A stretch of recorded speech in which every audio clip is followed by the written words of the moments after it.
কি জিজ্ঞেস করতে এসেছিল জানো? পেশার ঠাকুরপো আর আমার মধ্যে যে অশান্তি হলো, সে অশান্তি তাকে নিয়ে হয়েছে কিনা।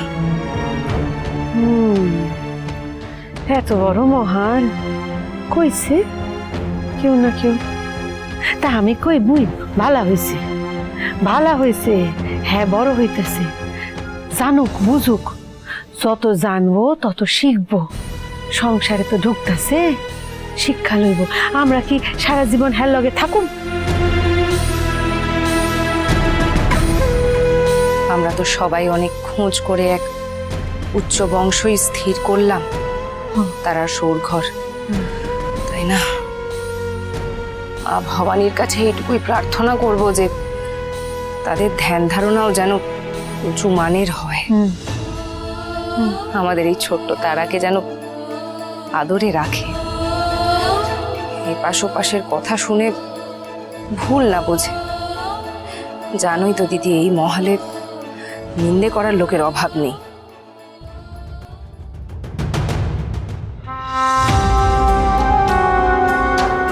তোমার মুখে কি কিছুই আটকায় নে? কিছুই আটকায় নে? ওই আগরের মেয়ের সামনে সব হরহর করে বলে দিতে হলো? বিশ্বাস করুন, আমি কিচ্ছু কই নাই। ওই রাজরানী চিত্রকারে ধইরা আনবো সে কথা আমি কি করে জানো? কুন্দু ঠিকই বলছে মা, ওকে কথা শুনিয়ে লাভ নেই। চিত্রকোনা নিয়ে আমি কি করব আমি তোকে জানাইনি। আমার মনে হয় বৌঠান অন্য কোনো সূত্রে খবরখানা পেয়েছে গুপ্তচরের কাছ থেকে। আমার মাথায় একখানা বুদ্ধ দিয়েছে।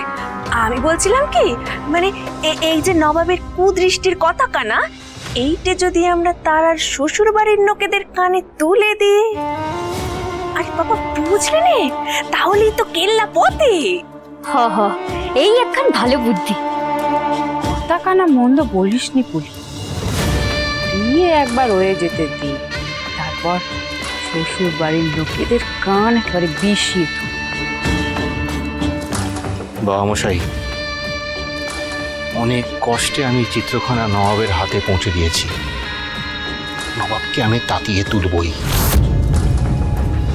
আপনার কি মনে হয় ভবানী বৌঠান নবাবের বিরুদ্ধে গিয়ে রাজ্য শাসন সামলাবেন? তা কি হতে পারে? দেখো দেবীপ্রসাদ, সে তোমার যা ইচ্ছে হয় তুমি করতে পারো,